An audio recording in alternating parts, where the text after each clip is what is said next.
കൊടകര കുഴൽപ്പണക്കേസിൽ കുറ്റപത്രം സമർപ്പിച്ചു E D കുറ്റപത്രം സമർപ്പിച്ചപ്പോൾ തെരഞ്ഞെടുപ്പ് പ്രചാരണത്തിനായി പണം എത്തിച്ചത് BJPക്ക് അല്ല എന്നാണ് കണ്ടെത്തൽ. കേസിൽ പോലീസിന്റെ കണ്ടെത്തൽ ഇ ഡി തള്ളുകയാണ് ഇവിടെ. അപ്പോൾ ഇത് ഒരുപാട് വിവാദമായ, ഒരുപാട് ചർച്ചയായ, വർഷങ്ങൾ നീണ്ടുപോയ April 21 ഏപ്രിലിൽ നടന്ന ഒരു കാര്യമാണ്. അപ്പോൾ 2021 ഏപ്രിലിൽ നടന്ന കാര്യമാണ്. ശ്രീകാന്ത് നമ്മളോട് വിവരങ്ങളുമായി ചേരുന്നുണ്ട്. പക്ഷേ അതേസമയം തന്നെ തൃശ്ശൂർ ജില്ലാ CPIM ജില്ലാ സെക്രട്ടറിയോടൊപ്പം തന്നെ സൂരജ് സജി ഉണ്ട്. KV അബ്ദുൽ ഖാദറാണ്.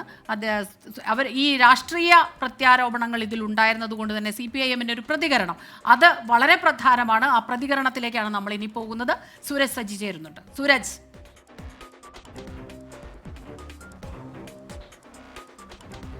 ഇതുമായി ബന്ധപ്പെട്ടുകൊണ്ട് നേരത്തെ തന്നെ, അതായത് തിരൂർ സതീഷ് 24 നടത്തിയ ഒരു വെളിപ്പെടുത്തലുണ്ട്. BJPക്ക് വേണ്ടിയാണ് ഈ പണം എത്തിച്ചതെന്നുള്ളത് BJPയുടെ ഓഫീസ് സെക്രട്ടറി തന്നെ വെളിപ്പെടുത്തിയതാണ്. അത് സംബന്ധിച്ച് അന്വേഷണം, ഒരു പ്രത്യേക അന്വേഷണ സംഘത്തെ കൊണ്ട് വീണ്ടും ഒരു തുടരന്വേഷണത്തിന് സർക്കാർ ഉത്തരവിടുന്നു. അതിലും ഈ കള്ളപ്പണ ഇടപാടുകളെ സംബന്ധിച്ച് തിരൂർ സതീഷ് മൊഴി നൽകുകയുണ്ടായി. ഈ മൊഴിയുടെ അടിസ്ഥാനത്തിൽ ഈ വിഷയം അന്വേഷിക്കണമെന്ന് പറഞ്ഞുകൊണ്ട് പ്രത്യേക അന്വേഷണ സംഘം ഏതാനും ആഴ്ചകൾക്ക് മുൻപാണ് EDക്ക് ഒരു കത്ത് നൽകുന്നത്. ആ കത്ത് ഉൾപ്പെടെ നിലനിൽക്കുകയാണ് ഇപ്പോൾ BJPക്ക് വേണ്ടിയല്ല പണം എത്തിച്ചതെന്ന് പറഞ്ഞുകൊണ്ട് ED ഇപ്പോൾ കുറ്റപത്രം നൽകിയിരിക്കുന്നത്. എന്തായാലും CPIMന്റെ ജില്ലാ സെക്രട്ടറി KV അബ്ദുൽ ഖാദറാണ് നമുക്കൊപ്പം ചേരുന്നത്. ഈ കുറ്റപത്രത്തിന്റെ വിശദാംശങ്ങൾ പുറത്തു വന്നുകൊണ്ടിരിക്കുകയാണ്. എങ്ങനെയാണ് CPIM അതിനെ നോക്കിക്കാണുന്നത്?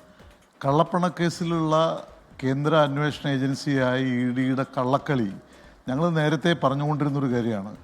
ഇപ്പോൾ കുറ്റപത്രം സമർപ്പിച്ചപ്പോൾ ഇതൊരു റോബറി കേസ് മാത്രമാണ്.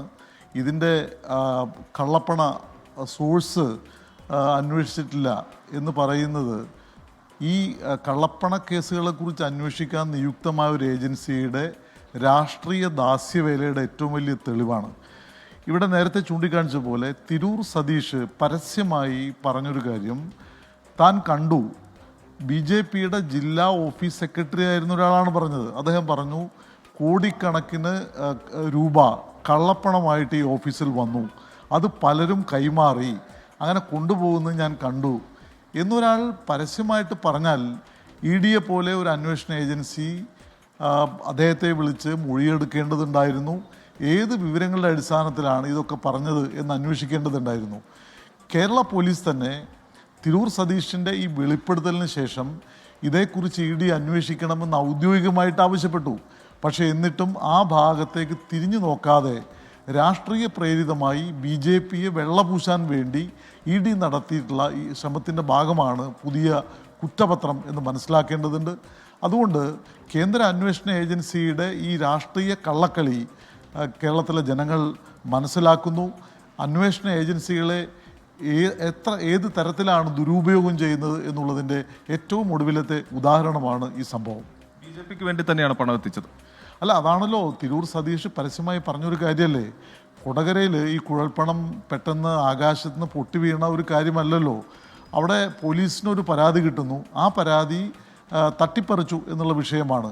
അത് അന്വേഷിച്ച പോലീസ് ഇതിൻ്റെ വേരുകൾ ബാംഗ്ലൂരുണ്ട്, മറ്റ് ചില സംസ്ഥാനങ്ങളിലുണ്ട്.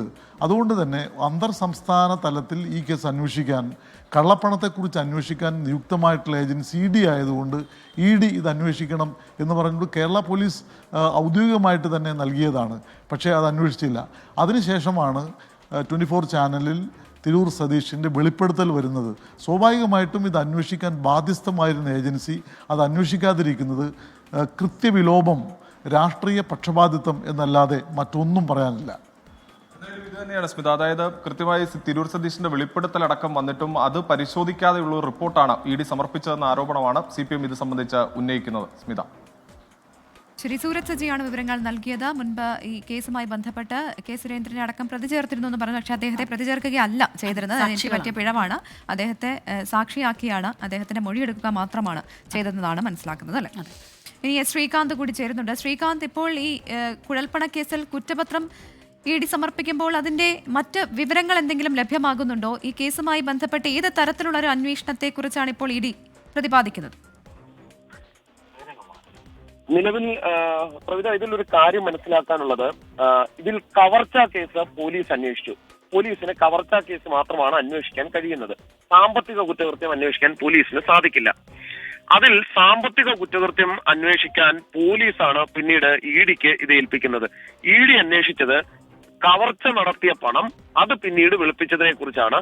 അതിൽ BJP നേതാക്കളോ അതുമായി ബന്ധപ്പെട്ട ആരും തന്നെയോ പ്രതികളായി വരുന്നില്ല. ധർമ്മരാജനെ വിളിച്ച് മൊഴിയെടുത്തിരുന്നു. ആ ഘട്ടത്തിൽ തനിക്ക് ബിസിനസ് ആവശ്യങ്ങൾക്കായി കൊണ്ടുവന്ന പണം ഇത്തരത്തിൽ തട്ടിച്ചു എന്നുള്ളതാണ് അയാൾ കൊടുത്ത മറുപടി. അത് രേഖകളും അയാൾ ഹാജരാക്കുകയും ചെയ്തു. തുടർന്ന് ഈ 23 പേരെ പ്രതികളാക്കി കേസ് രജിസ്റ്റർ ചെയ്യുകയും ചെയ്തു. അവരെ ചിലരുടെ അറസ്റ്റ് രേഖപ്പെടുത്തുകയും ചെയ്തിട്ടുണ്ടായിരുന്നു. അതാണ് ഈ കേസിൽ നടന്നിട്ടുള്ളത്. അതിനപ്പുറം ഏതെങ്കിലും തരത്തിലേക്ക് ഇത് BJPക്ക് വന്നതാണോ, അതാണോ കവർച്ച ചെയ്യപ്പെട്ടത്, എവിടെ നിന്നാണ് പണം വന്നത്, അത്തരത്തിലുള്ള ഒരു കാര്യങ്ങളിലേക്കും അന്വേഷണം പോയിട്ടില്ല. അത് ഒരു ഘട്ടത്തിലും അത് പോയിട്ടുമില്ല. അത് സ്വാഭാവികമായും അപ്പോൾ തന്നെ അറിയാം ഈ രീതിയിൽ തന്നെയായിരിക്കും ഇതിന്റെ കുറ്റപത്രം വരാൻ പോകുന്നത് എന്നുള്ളത്. ഇതിൽ ഈ കേസിന്റെ അന്വേഷണത്തെ കുറിച്ച് അറിയാവുന്നവർക്ക്, ആദ്യഘട്ടം മുതൽ അറിയുന്നവർക്ക് ഈ പെട്ടെന്നൊരു അത്ഭുതം ഇതിൽ തോന്നേണ്ടതുമില്ല. അവരന്വേഷിച്ചത് കവർച്ചയ്ക്ക് ശേഷം ഉള്ള കാര്യത്തെക്കുറിച്ചാണ്.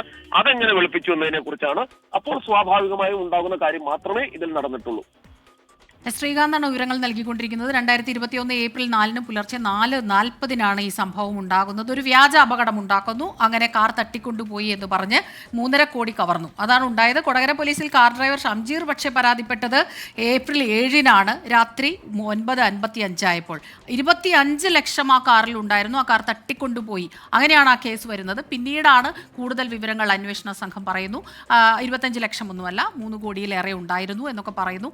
ആ പണം മുഴുവനുമായും ഇപ്പോഴും കണ്ടെത്താൻ കഴിഞ്ഞിരുന്നില്ല. പകുതിയിലേറെ പണം കണ്ടെടുത്തെങ്കിലും പിന്നീട് അത് BJPക്ക് തെരഞ്ഞെടുപ്പിന്റെ ആവശ്യത്തിനായി എത്തിച്ചതാണ്. ഹവാല ഇതൊക്കെ പറഞ്ഞെങ്കിലും ഇപ്പോൾ ശ്രീകാന്ത് പറഞ്ഞതനുസരിച്ച് കേസ് ED അന്വേഷിച്ചത് കവർച്ച കേസിലാണ് ആ അന്വേഷണം ഉണ്ടായത്. ആ രീതിയിലാണ് ഇപ്പോൾ കുറ്റപത്രം സമർപ്പിച്ചിട്ടുള്ളത്. ഹവാല ഇടപാട് എന്നുള്ള രീതിയിൽ അന്വേഷണം ഉണ്ടായിട്ടില്ല. തെരഞ്ഞെടുപ്പ് പ്രചാരണത്തിന് പണം എത്തിച്ചത് BJPക്ക് അല്ല എന്നാണ് EDയുടെ കണ്ടെത്തൽ. ശ്രീകാന്താണ് വിവരങ്ങളുമായി നമുക്കൊപ്പം ചേർന്നത്.